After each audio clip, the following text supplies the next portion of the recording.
Good morning, students. This is Sanchita ma'am. Let's begin the subtopic rusting of iron from the lesson 6 physical and chemical changes. Now, what do you mean by rusting? Iron objects like iron nails, iron pipes, iron grills, iron railings, when kept in moist air for a few days. Now, what do you mean by moist air? That means the air which contains the water vapor. Get covered with brown powdery substance called rust, and the process is called the rusting of iron. That means when we observe the brown powdery substance on the iron objects, it may be the grills of the windows, it may be the iron railings of the balconies, or the iron nails, or the iron pipes, water pipe, then this is called the rust. This brown powdery substance is called the rust, and the process is called the rusting of iron. That means the process by which iron objects get covered with the brown powdery substance is called the rusting of iron. Now the two conditions which are necessary for rusting of iron are presence of oxygen of the air. That means it requires oxygen of the air, and it also requires the water or the water vapor which is present in the air. That means this is water vapor which is present in the air is also called moisture. Now you see, rusting of iron, it is what type of change? It's a chemical change or a physical change. So actually it is the chemical change. Now why it is the chemical change? Because iron here, it reacts with oxygen of the air. So it reacts with iron, reacts with oxygen, and also the water vapor, that is the moisture. Water vapor present in the air, and it forms a new substance, that is the rust. So rust is nothing but it is the iron oxide. It is nothing but the iron oxide. So iron reacts with oxygen and water vapor, forms a new substance, that is the rust, which is nothing but the iron oxide. It is actually the hydrated iron oxide. Now what is the meaning of hydrated iron oxide? The iron oxide which contains moisture. So that is called the hydrated iron oxide, and we cannot change this rust again into the iron objects or the iron. That means what we can say, we cannot get back iron from this rust. We cannot change it again. So this process is called the chemical change. So this is the example of chemical change. Rusting damages iron objects. Rust is soft and porous. So this is the characteristics of rust. Rust is soft and porous. The layer of rust falls off from the surface of a rusted iron object, exposing fresh iron metal which starts rusting.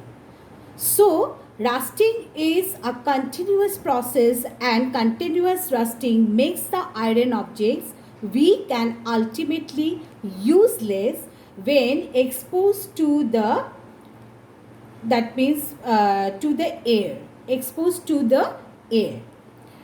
Because iron is the cheapest and most easily available metal. So it is extensively used in our day-to-day life in making large number of objects. So what we can say that rusting causes a great deal of loss and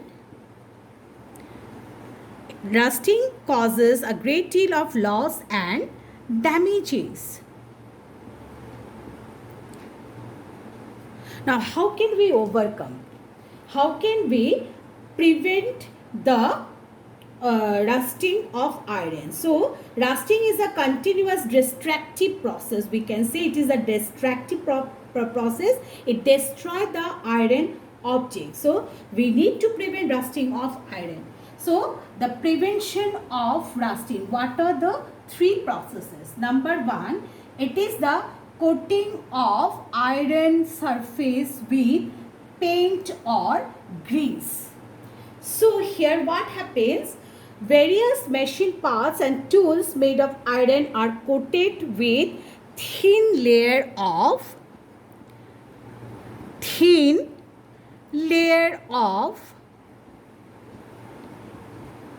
grease or paint. So when not in use, so what we can do, we can coat the iron objects with a thin layer of grease or paint, and this grease or paint, the thin layer of grease or paint prevents the iron objects from coming in contact with air, that is the oxygen of the air, and moisture, that is the water vapor, oxygen and water vapor of the air. It prevents the iron objects, so this iron surface to come in contact with the air and moisture of the air, and hence rusting is prevented. So in this way we can, this is one of the method to prevent the rusting of iron. Number two method is coating the iron with other metals, which is known as galvanization. So what is the galvanization? It is the process of depositing a thin layer of zinc metal on iron objects is called the galvanization. So galvanization is a method where a thin layer of zinc metal is deposited on the iron, on the surface of the iron objects, because zinc metals remains unaffected by iron and moisture. That means on the zinc metal, the air, that is the oxygen and moisture, have no effect. They cannot affect. That means zinc metal remains unaffected, okay, by air and moisture. So here what happens in this process? Iron sheets are dipped in molten zinc and then allowed to cool to get galvanized iron sheet. So a thin layer of zinc metal formed on the surface of an iron object and protects it from the rusting. So here you can see, so this is a hammer, a small hammer, iron hammer, and this iron hammer, so this iron hammer, it is dipped in molten zinc and then allowed to cool. So you can see a silvery coating is there. Have you seen the outer surface? The surface of the iron is coated by a silver color.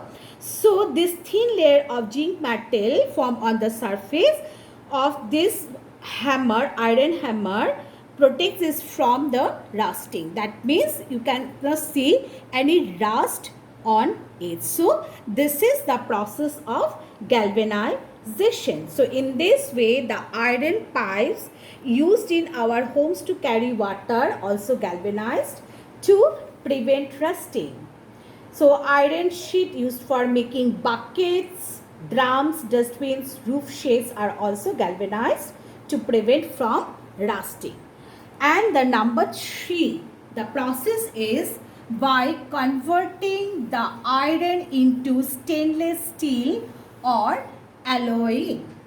So that means molten iron is mixed with the fixed amount of carbon, then manganese,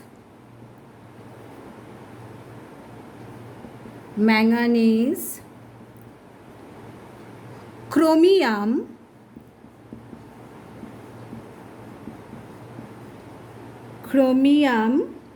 and nickel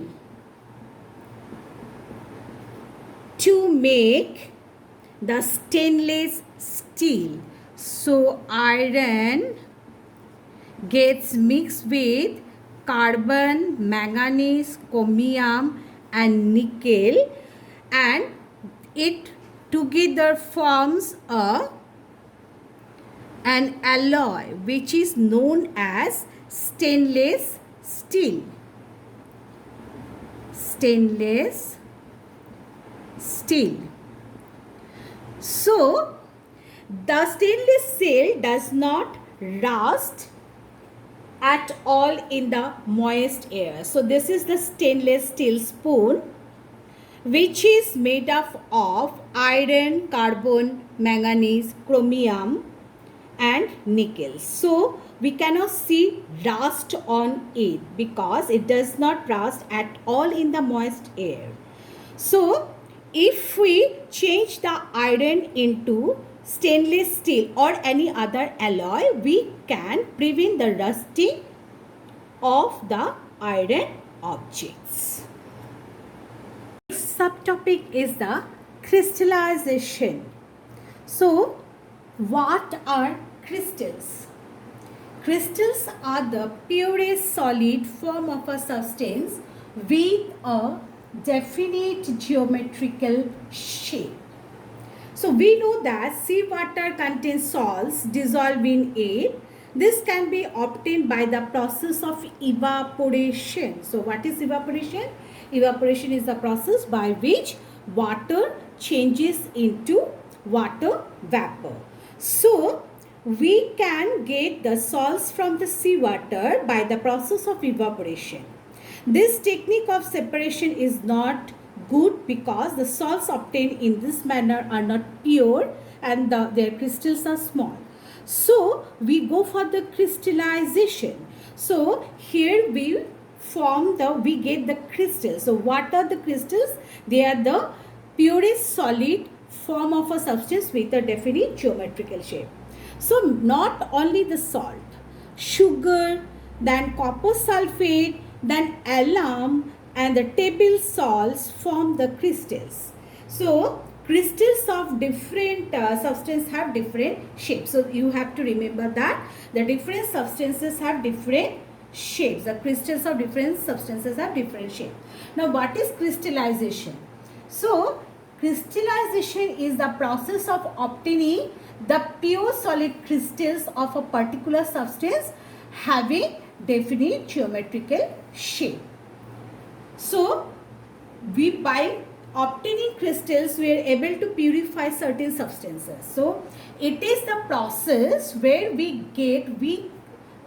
that means if we want to get a pure solid crystals of a substance with the particular geometrical shape, then we should go for the crystallization. This is the process. Now we have by doing one experiment we can show that how to prepare the crystals of copper sulfate. Here we are taking the that is substance, that is the copper sulfate, by the process of crystallization. How can we prepare the crystals? And also we can show by with that the same experiment that the crystallization is not a chemical change, it is a physical change.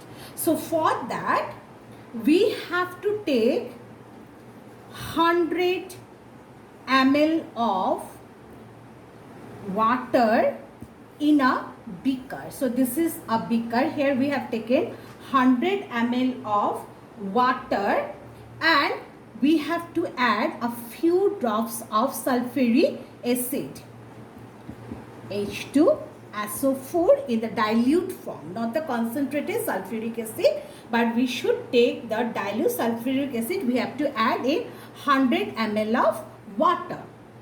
Then we have to take the beaker on a tripod stand and heat it with a Bunsen burner. Now when it starts to boiling, we have to add copper sulfate powder. Copper sulfate powder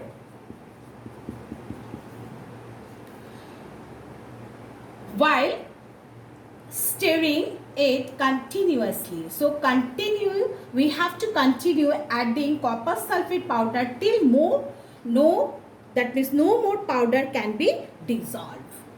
Clear? Now after that we have to filter the obtained solution to remove insoluble impurities and collect this filtrate in a china dish. That means we have to transfer it in a china dish for cooling and leave it undisturbed for 24 hours. What we will see after 24 hours? After 24 hours, we will see the blue crystals of copper sulfate in the china dish. So we have to separate, after 24 hours, we have to separate these blue crystals from the solution by decantation and dry the crystals by keeping them between the filter paper. So we will get the crystals of copper sulfate after decantation. When they form here, when we leave it for undisturbed for 24 hours after cooling it. So what we can conclude here? We conclude that these copper sulfate crystals, we can change them into again the powdery form. So no new substance is formed here. Powder copper sulfate change into crystals of copper sulfate. So there we can say the form, the state only changes, the state of the substance only changes, but no new substance is formed. So we can say the crystallization is a physical change. Hope you all have understood the rusting of iron and crystallization clearly. Yes, children?